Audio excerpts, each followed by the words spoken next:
Hello, मेरा नाम है चंद्रहास। स्टडी स्मार्ट में आपका स्वागत है। आज की इस वीडियो में मैं आपको बताऊंगा लेटर ऑफ क्रेडिट और लाइन ऑफ क्रेडिट में क्या डिफरेंस होता है। जनरली दोनों टर्म बहुत ही सिमिलर ऐसा सुनाई देते हैं और लिखने में भी सिमिलर ही दिखते हैं, तो बहुत सारे बच्चे ऐसा सोचते हैं कि दोनों चीजें एक ही हैं। दोनों में काफी डिफरेंस है। तो इस वीडियो को अगर आप पूरा देखेंगे तो आपको ये डिफरेंस देखने को मिलेगा कि भाई इनमें क्या डिफरेंस है। आपसे अगर कभी पूछा जाए तो आप बता पाएंगे आसानी से और कंफ्यूज भी अपने आप को नहीं करेंगे। तो चलिए स्टार्ट करते हैं। और स्टार्ट करने से पहले अगर आपने चैनल को सब्सक्राइब नहीं कर रखा है तो कर लीजिएगा चैनल को सब्सक्राइब, ताकि इस तरह के इंपॉर्टेंट वीडियोस आपसे मिस ना हो। तो सबसे पहले हम समझते हैं कि ये जो लेटर ऑफ क्रेडिट है ये क्या होता है, किसे कहते हैं लेटर ऑफ क्रेडिट। तो देखिए लिखा हुआ है या फिर लिखा हुआ तो आपको दिख ही रहा है। लेटर ऑफ क्रेडिट का मतलब ऐसा समझिए कि जैसे दो व्यक्ति हैं, एक व्यक्ति इंडिया में है, दूसरा व्यक्ति मान लीजिए ऑस्ट्रेलिया में है, किसी दूसरे देश में है, और ये व्यक्ति ट्रेडर्स है, आपस में ट्रेड करना चाहते हैं। इंडिया से कोई व्यक्ति है जो सामान एक्सपोर्ट करना चाहता है ऑस्ट्रेलिया में कोई उसका बायर है। दोनों एक दूसरे को जानते नहीं है, तो जाहिर सी बात है ट्रस्ट वाला जो फैक्टर है वो यहाँ पे कम ही होगा, या कह लीजिए ट्रस्ट नाम की चीज नहीं होगी। कैसे जो बायर है वो अपना जो पैसा है वो भेज पाएगा अपने इंडिया वाले ट्रेडर के पास जहां से सामान उसको खरीदना है, क्योंकि उसको लगे पैसा भेज दिया, सामान नहीं भेजा तो क्या करेंगे। और दूसरी तरफ यहाँ पे जो ट्रेडर होता है उसको भी लगता है कि हम पहले सामान भेज दें, वापस पैसा ना मिले तो क्या करेंगे।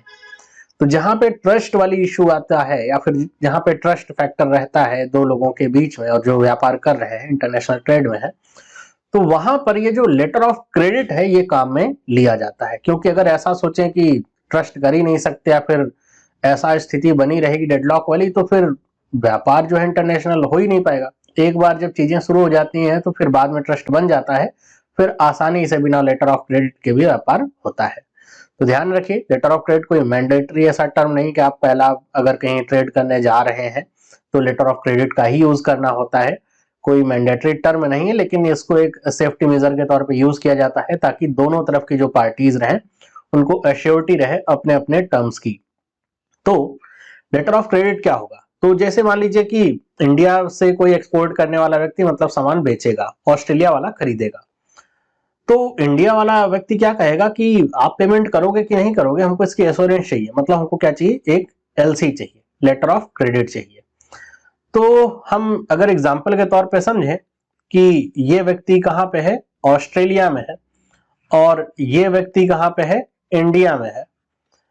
तो ऑस्ट्रेलिया वाला व्यक्ति क्या करेगा, ऑस्ट्रेलिया वाला व्यक्ति अपना जो भी बैंक है उसका, कोई ना कोई बैंक तो होगा उसका जहां पे उसके अकाउंट होंगे, वहां पे वो इसकी क्या करेगा, रिक्वेस्ट करेगा कि हमको एक लेटर ऑफ क्रेडिट जनरेट करना है क्योंकि हमको सामान खरीदना है। तो जो भी इसका बैंक है वो इसके बिहाफ पे, इस व्यक्ति के बिहाफ पे लेटर ऑफ क्रेडिट जनरेट करेगा, और वो जो लेटर ऑफ क्रेडिट है वो आपको भेज देगा, जो कि इंडिया में इस व्यक्ति का जो बेच रहा है उसका मान लीजिए बैंक है, तो उस व्यक्ति को ये लेटर ऑफ क्रेडिट भेजेगा।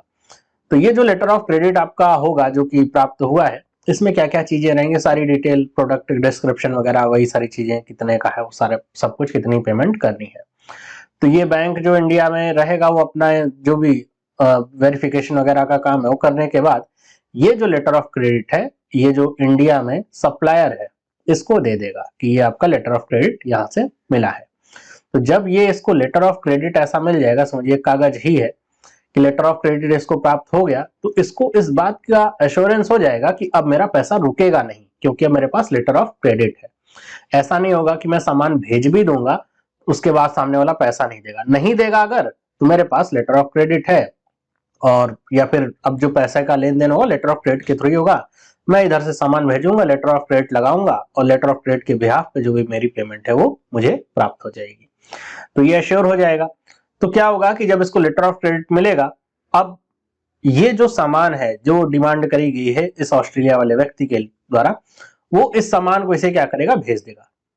अब भेज देगा तो क्या होगा कि जब इसको शिप करेगा तो जो शिपिंग से रिलेटेड जो भी डॉक्यूमेंट वगैरह लिया जाता है या दिया जाता है वो इस व्यक्ति के पास होगा। ये व्यक्ति वो जो डॉक्यूमेंट है कि हमने इतना इतना सामान, सारा प्रोडक्ट डिस्क्रिप्शन के साथ, उसको बिल ऑफ लीडिंग कहते हैं, वो अपने इस बैंक में जाकर के जमा कर देगा। और ये जो बैंक है उसको सब कुछ सही तरीके से चेक करने के बाद जो भी लेटर ऑफ क्रेडिट का पैसा है वो इस व्यक्ति को दे देगा लेटर ऑफ क्रेडिट के अनुसार। अब आपको समझ में आ रहा होगा कि लेटर ऑफ क्रेडिट का पैसा ये इंडिया वाला बैंक क्यों देगा, मतलब इससे क्या लेना देना है, क्योंकि जो लेटर ऑफ क्रेडिट इशू किया गया वो इसी बैंक को प्राप्त हुआ है। तो ये लेटर ऑफ क्रेडिट पहले ये पैसा दे देगा, फिर ये जो लेटर ऑफ क्रेडिट है ये आगे जो भी इशूइंग बैंक है उसको आगे कहेगा कि हमने इस डॉक्यूमेंट के आधार पे लेटर ऑफ क्रेडिट का पेमेंट कर दिया, अब आप हमें अपनी पेमेंट दे दो। तो फिर ये बैंक इस लेटर ऑफ क्रेडिट को देखेगा और फिर जो पैसा है वो इस बैंक को वापस कर देगा जितना पैसा डिमांडेड होता है। तो ऐसे आपका पूरा लेटर ऑफ क्रेडिट का सिस्टम काम करता है। तो लेटर ऑफ क्रेडिट ऐसा एक बार होगा तो जो ट्रस्ट वाला फैक्टर मेंटेन रहेगा कि जो प्रोडक्ट है वो भी इसको मिल जाएगा, जो पैसा है वो इसे मिल जाएगा, सारी चीजें अपने प्रॉपर वे में काम करती रहेंगी। अब ऐसा हो कि भाई सामने वाले को लेटर ऑफ क्रेडिट मिल गया लेकिन वो कहे कि हम लेटर ऑफ क्रेडिट पहले लगा देंगे और प्रोडक्ट हमने डिलीवर नहीं किया है, तो क्या इसकी एलसी जो है उस पर पैसा मिलेगा? नहीं, क्योंकि जब आप लेटर ऑफ क्रेडिट लगाएंगे तो उसके साथ बिल ऑफ लीडिंग लगाना पड़ता है कि आपने जो प्रोडक्ट भेजा है कहाँ से भेजा है, कैसे भेजा है, कितना भेजा है, वो सारी चीजें, तो बिना उसके तो आप नहीं कर सकते हैं। इसी तरह सामने वाला व्यक्ति इस बात से मना नहीं कर सकता कि प्रोडक्ट इसको प्राप्त हो जाए या प्रोडक्ट इसने भेज दिया है फिर एक हम पैसा नहीं दे रहे, क्योंकि अब लेटर ऑफ क्रेडिट में जब ये लगा देगा कि अच्छा सारा प्रोडक्ट हमने भेज दिया है तो फिर इसकी जो लेटर ऑफ क्रेडिट है वो तो फिर इनकैश हो ही जाएगी, वो पैसा देना ही पड़ेगा। तो दोनों तरफ को ऐसा गारंटी रहती है। तो ये आपका होता है। बीच में आप बहुत ज्यादा दिमाग लगाइए कि ऐसा हो सकता है वैसा हो सकता है, वो तो नॉर्मल सिनेरियो में कैसा भी हो सकता है, लेकिन ये प्रॉपर ऐसा सिस्टम बनाया गया है लेटर ऑफ क्रेडिट का, ऐसे काम करता है। लेटर ऑफ क्रेडिट को डॉक्यूमेंट्री क्रेडिट भी कहते हैं, और जैसा मैंने एक सिंप्लीफाइड वे में आपको समझाने का प्रयास किया है कि लेटर ऑफ क्रेडिट ऐसे काम करता है, इसके बीच में 2-4 बैंक और भी जुड़ सकते हैं अलग अलग काम के लिए, है ना। नॉमिनेटेड बैंक हो सकता है, एक अलग एडवाइजिंग बैंक हो सकता है, तो इस कस्टम ये जो व्यक्ति इसका बैंक अलग हो सकता है, लेटर ऑफ क्रेडिट रिसीव करने वाला बैंक अलग हो सकता है। कई बार ऐसा भी होता है कि ये जो बैंक है जिसने लेटर ऑफ क्रेडिट इशू किया है, मान लीजिए इसकी जो रेटिंग है बहुत अच्छी नहीं है, और या फिर कह लीजिए कि बहुत कोई छोटा सा बैंक है, तो फिर ये जो इंडिया वाला बैंक है वो इसकी एलसी नहीं मानेगा, कहेगा कि आपके ऊपर हमें इतना भरोसा नहीं है, तो आप किसी बड़े बैंक से ऑथराइज करा के लेके आओ तब हम मानेंगे। तो ऐसे बीच में 3-4 बैंक भी ऐसे जुड़ सकते हैं, मतलब ये आपका बीच में ऐसा काम होता है, लेकिन वो बहुत अगर डिटेल में पीएचडी करनी हो तो समझना होता है। जनरली आप ऐसे ही समझते हैं कि लेटर ऑफ क्रेडिट क्या होता है और कैसे काम करता है। इसके अपोजिट में अगर हम देखते हैं लाइन ऑफ क्रेडिट को, तो लाइन ऑफ क्रेडिट को आप ऐसा समझिए जैसे आप क्रेडिट कार्ड यूज करते हैं। तो क्रेडिट कार्ड अगर मान लीजिए एक मतलब एक जनरल एग्जांपल के तौर पर समझा रहा हूं, बहुत ज्यादा एकदम शब्दों पर पकड़ के मत बैठिएगा या क्रेडिट कार्ड ऐसा कैसे, है ना। तो ये क्रेडिट कार्ड जैसे काम करता है वो मैं बता रहा हूं कि आपकी क्रेडिट कार्ड मान लो आपको इशू होता है, तो आपकी क्रेडिट हिस्ट्री के आधार पर मान लीजिए आपको 50,000 रुपए का क्रेडिट कार्ड इशू हुआ है। तो ये जो 50,000 रुपए का क्रेडिट कार्ड है, ये मतलब इतना रुपया आपके इस कार्ड में उपलब्ध है खर्च करने के लिए, आप कहीं भी खर्च करना चाहें तो इतना रुपए तक खर्च कर सकते हैं। अब खर्च करेंगे अगर इतना पैसा, तो ऐसा नहीं कि 50,000 रुपए आपको दिया गया एक तरह का लोन ही है कि आप पहले पे करेंगे, उस मतलब पहले आप परचेज करेंगे फिर पे करेंगे। ऐसा नहीं कि 50,000 रुपए का हर महीने आप पे 8% 10% के हिसाब से इंटरेस्ट लिया जाएगा। जितना आप खर्च करोगे इस 50,000 में, मान लीजिए किसी महीने आपने 10,000 खर्च किया, तो आपको इंटरेस्ट केवल इस 10,000 पे ही देना है। तो सिंपल वैसा ही होता है आपका line of credit. Line of credit facility जो कि किसी बिजनेस मैन को दे दी जाए, किसी गवर्नमेंट को दे दी जाए। गवर्नमेंट का मतलब जैसे कंट्री वगैरह, जैसे आपने न्यूज सुनते होंगे करंट अफेयर में कि एक्सिम बैंक ने मालदीव्स को $40 बिलियन की ऐसे लाइन ऑफ क्रेडिट एक्सटेंड करी है। इसका मतलब क्या हुआ कि $40 मिलियन लोन नहीं दिया है, इसकी क्रेडिट फैसिलिटी दी है कि जब भी मालदीव्स की गवर्नमेंट यूज करना चाहिए ये $40 मिलियन में से अपर लिमिट $40 मिलियन तक का खर्च कर सकती है ना।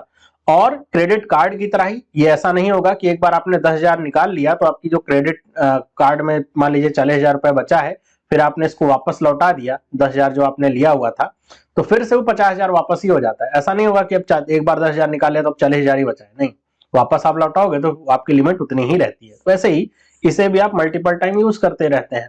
तो ये जनरली कहां पे यूज होता है? ये जनरली यूज होता है तो डोमेस्टिकली यूज होता है, letter of credit international trade में यूज होता है, और कई बार जब इसे गवर्नमेंट को इशू किया जाता है तो ये इंटरनेशनली भी यूज होता है। गवर्नमेंट्स एक्सिम बैंक, जैसे भारत की सरकार एक्सिम बैंक वगैरह के माध्यम से, जैसे भारत के जो डिफेंस सेक्टर को इम्प्रूव करने के लिए अब बांग्लादेश को दे दिया, अच्छा एक लाइन ऑफ क्रेडिट दे दिया इतने मिलियन डॉलर या इतने बिलियन डॉलर की, कि आपको अगर कोई भी रक्षा संबंधी चीजें खरीदनी है तो आप खरीद सकते हो। लेकिन उसके साथ एक ऐसा टर्म लगा देते हैं कि आपको ये जो लाइन ऑफ क्रेडिट दिया गया है ना, उसका आप 90% जो सामान है वो केवल इंडिया से ही आप खरीद सकते हो। मतलब आप खरीदो, जहां खरीदना है वहां खरीदो, लेकिन उसका 90% जो आप खरीदो इंडिया से ही खरीदो। तो इससे क्या होता है, एक तो जो देश है उसको अपना पैसा ऐसा खर्च करने के लिए अलग से निकालना नहीं पड़ेगा, उसको एक लोन की तरह पैसा मिलता है। बस उसके साथ कंडीशन ये रहती है, कुछ अगर कंडीशन जैसे कि आपको भारत से ही खरीदना है तो उससे क्या होगा कि भारत का जो एक्सपोर्ट होता है वो बढ़ता है। तो ये आपका क्या होता है, लाइन ऑफ क्रेडिट, ऐसे ये काम करता है। तो इसमें जनरली बस दो ही पार्टी होती है, एक तो जो बैंक हुआ और एक जिसको इशू किया गया है, दो पार्टीज आपकी इन्वॉल्व रहती हैं। ट्रस्ट जैसा इसमें कोई बात नहीं रहती है, ऐसे लाइन ऑफ क्रेडिट इशू करी जाती है क्रेडिट के आधार पे कि आपकी क्रेडिट हिस्ट्री कैसी है। तो ये दो चीजें हुई, मतलब मैंने आपको दोनों के बारे में बताया। अब मैं डिफरेंस बताता हूं दोनों में, डिफरेंस आखिर क्या क्या होता है। तो डिफरेंस वाला चार्ट हम देखेंगे। अगर आपको कुछ चीजें नहीं दिख रही हो तो मैं इसको थोड़ा सही कर देता हूं, तो आपको दिखने लगेगी कि इसमें चार्ट में क्या क्या चीजें हैं। तो देखिए चार्ट में क्या क्या है। पहली चीज यूजेस, लेटर ऑफ क्रेडिट को कहां यूज किया जाता है, लिखा है when both parties are unknown और लैक ऑफ ट्रस्ट। जब लैक ऑफ ट्रस्ट हो, मतलब बहुत ज्यादा विश्वास की कमी हो, या पार्टीज अननोन हो, जानती नहीं दूसरे को कि कौन कितना फ्रॉडी हो सकता है, तो फिर वहां पे लेटर ऑफ क्रेडिट का यूज किया जाता है। लाइन ऑफ क्रेडिट कहां यूज करते हैं, लाइन ऑफ क्रेडिट वहां यूज करते हैं जहां पे आपको सपोर्ट की जरूरत हो, बिजनेस को बढ़ाना हो, तो ऐसा आप किसी बैंक से लाइन ऑफ क्रेडिट ऐसा इशू करवा लीजिए। तो जैसे आपको डे टू डे में बहुत ऐसा खर्च करना है तो लाइन ऑफ क्रेडिट इशू करवा लिया, जैसे मुद्रा लोन वगैरह में दिया जाता है। तो आप जितना खर्च करेंगे अपने मुद्रा वाले कार्ड से उतना ही आपको पेमेंट, उतने ही कहे आपको इंटरेस्ट भरना है, बाकी आपका वैसे रहेगा। एक अपर लिमिट डिसाइड है, उससे ज्यादा आप खर्च नहीं कर सकते। पार्टीज कितनी इन्वॉल्व रहती हैं इसमें, जनरली 4 रहती हैं। जनरली मैं बोल रहा हूं, ध्यान रखिएगा, फिक्स नहीं है, क्योंकि मैंने बताया बीच में कई सारे बैंक्स और भी जुड़ सकते हैं। तो एक तो बायर और सेलर, ये तो फिक्स ही होते हैं। बीच में एक इशूइंग बैंक होता है और एक एडवाइजिंग बैंक होता है। एडवाइजिंग बैंक कौन सा बैंक है, जो अभी हमने देखा था, जो इंडिया में जो बैंक होगा उसको एडवाइजिंग बैंक बोलेंगे, जिसको लेटर ऑफ क्रेडिट मिलता है। एडवाइजिंग बैंक और जो यहाँ पे सेलर है उसका जो बैंक है अलग अलग भी हो सकता है, एक भी हो सकता है, ऐसा भी हो सकता है, इसलिए बैंक बीच में बढ़ सकते हैं। इसमें दो ही पार्टीज रहती है, एक तो बिजनेस या एंटिटी या इंडिविजुअल कोई भी है, और दूसरा जो भी इशूइंग बैंक है जिसने लाइन ऑफ क्रेडिट इशू किया, बस वही दो एंटिटी रहती है। फ्लेक्सिबिलिटी कैसी रहती है, जो लेटर ऑफ क्रेडिट होता है रिजिड होता है। रिजिड का मतलब कि एकदम जैसा आपको लेटर ऑफ क्रेडिट आपने बनवा दिया कि अच्छा 10 करोड़ का है तो 10 करोड़ का ही लेटर ऑफ क्रेडिट होगा, ऐसे समझिए। और केवल एक बार ही यूज किया जा सकता है, ऐसा नहीं कि एक बार आपको लेटर ऑफ क्रेडिट मिल गया तो आप मल्टीपल टाइम उसे यूज कर पाएंगे, नहीं, बस एक बार जो आप ट्रेड कर रहे हो जिसके लेटर ऑफ क्रेडिट बना है पूरे प्रोडक्ट के साथ, बस उसी के लिए यूज हो पाएगा एक बार। लाइन ऑफ क्रेडिट जैसा मैंने आपको बताया क्रेडिट कार्ड की तरह, can be used multiple times, बस वही अपर लिमिट तक, आप ज्यादा से ज्यादा आप अपर लिमिट जो उसकी है वहां तक यूज कर सकते हो, लेकिन यूज कर लिया फिर से पैसा लौटा दिया इंटरेस्ट के साथ, फिर से आपको उतनी लिमिट मिल गई, फिर से आप यूज करो। तो एक बार लाइन ऑफ क्रेडिट बनवा लीजिए, आपके कंपनी की बन गई, तो आपको बार बार पैसा फिर मिलता रहेगा।